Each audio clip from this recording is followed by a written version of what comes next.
Let's do short answer type textual question of the chapter Should Wizard Hit Mommy? Question number 1. What is the moral issue that the story Should Wizard Hit Mommy raises? वो कौन सी moral है तो नैतिक बात, ठीक है, कौन सी नैतिक बात की ये कहानी शुड विजर्ड हिट मम्मी है, वो कौन सी नैतिक कहानी की बात करती है, कौन सा संदेश, नैतिक संदेश हमें ये कहानी दे रही है। इशू होता है मुद्दा, कौन सा नैतिक मुद्दा ये कहानी उठाती है। In the story should wizard hit mommy, इस कहानी के अंदर John Updike wants to convey the idea that, writer ये आइडिया देना चाहता है, ये हमें संदेश देना चाहता है that the children also have their own identity views और हैव एन एटीट्यूड, कि बच्चों का अपना ही पहचान होती है, बच्चों की अपनी पहचान होती है, उनके भी अपने विचार होते हैं, उनका भी अपना एक दृष्टिकोण होता है। It is wrong on the part of the adult to impose their will on them, और कभी भी अडल्ट को, कभी भी पेरेंट्स को, अडल्ट का मतलब मोर देन 18 ईयर्स ओल्ड, जो 18 साल से ज्यादा के होते हैं, उनको अपनी विल को, इच्छा को बच्चों पर नहीं थोपना चाहिए। Second question, how does Jo want the story to end and why, Jo कहानी का अंत कैसे और क्यों ऐसा अंत चाहती है। Jo wanted in the story that the wizard should refuse to change Roger Skunk back into a bad smelling animal, इस कहानी के अंदर है वो जो चाहती है कि विजर्ड को रोजर स्कंक को एक बुरी स्मेल वाले जानवर के अंदर तब्दील करने से मना कर देना चाहिए। रिफ्यूज करना होता है मना करना। Jo also wanted that the wizard should have punish Roger Skunk's mother for making a stupid request, वो ये चाहती है कि रोजर स्कंक की मदर ने जो विजर्ड को रिक्वेस्ट की थी कि वो उसको बैड स्मेल एनिमल के अंदर तब्दील कर दे, ठीक है, ये जो स्टूपिड उसने, ये जो मूर्खतापूर्ण उसने उससे रिक्वेस्ट की थी, उसे मानने से उसको इनकार कर देना चाहिए था। Okay, next question, why does Jack insist that it was the wizard that was hit and not the mother, Jack ने ये बात क्यों कही कि जो विजर्ड है, ठीक है, उसको एक प्रकार से उसको मारा गया था, ना कि मदर को। ओके, इंसिस्ट होता है जोर देना। Why does Jack insist that it was the wizard that was hit, Jack इस बात पर जोर क्यों देता है कि विजर्ड को मारा गया था, ठीक है, नॉट द मदर, मदर को नहीं मारा गया।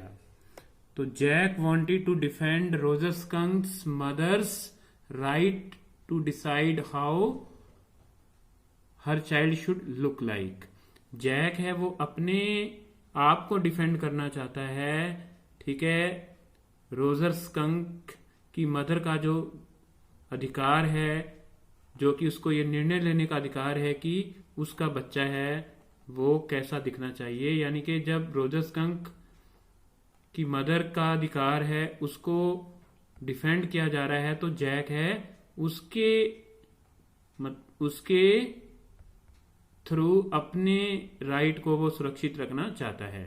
सो अकॉर्डिंग टू जैक, जैक के अनुसार the wizard had no right to change Roger Skunk into a rose smelling animal, कि विजर्ड को यह अधिकार ही नहीं है कि वो रोजर स्कंक को एक गुलाब की खुशबू वाला जानवर बना सके विदाउट हिज मदर कंसेंट, उसकी मां की राय के बिना।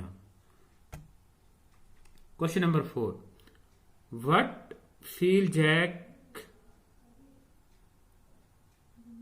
What made Jack feel caught in an ugly middle position, Jack है वो किस कारण से ये महसूस करता है कि वो एक बीच की अवस्था के अंदर है वो फंस चुका है।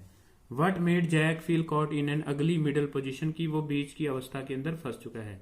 In the story, Jack feels caught in ugly middle position of indecision, इस कहानी के अंदर जैक है वो एक बुरी परिस्थिति में फंस जाता है, ठीक है, वो निर्णय नहीं ले पाता कि क्या किया जाना चाहिए, ठीक है, वो निर्णय नहीं ले पाता। He cannot decide whether parents should allow their children to take their own decision, वो ये डिसाइड नहीं कर पा रहा कि पेरेंट्स को बच्चों को अपने डिसीजन खुद लेने देने चाहिए, और should they interfere in their life, या फिर उन्हें अपने बच्चों के जीवन के अंदर है वो इंटरफियर करना चाहिए।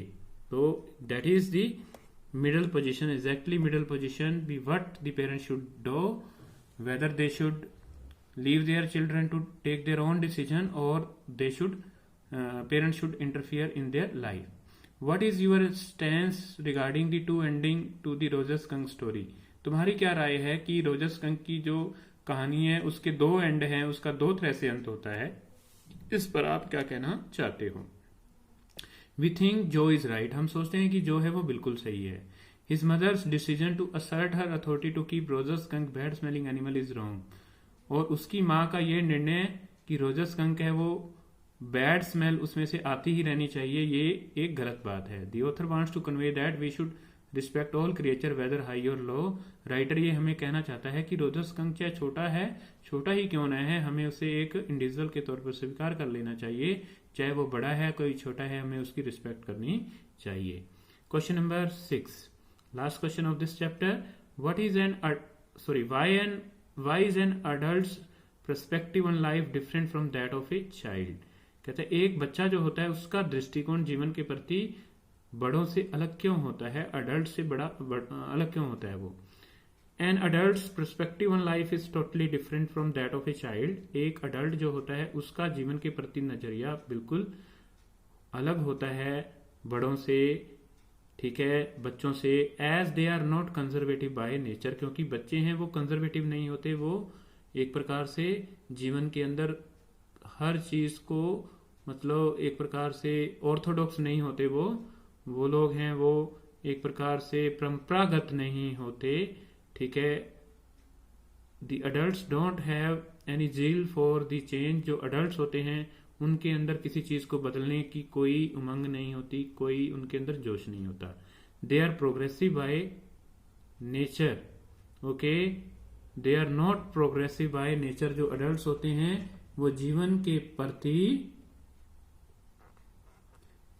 प्रति है वो प्रोग्रेसिव नहीं होते, यानी कि वो गतिशील नहीं होते, वो बदलने वाले नहीं होते, या फिर उसको हम कह सकते हैं कि वो विकासशील नहीं होते। They want to preserve old tradition and old ideals, और वो पुरानी जो प्रथाएं होती हैं, पुराने जो आदर्श होते हैं उनको स्थापित करके रखना चाहते हैं, उनको बदलना नहीं चाहते। तो student, with this our chapter is over, okay, thanks for listening me, may God always help you, have a nice day।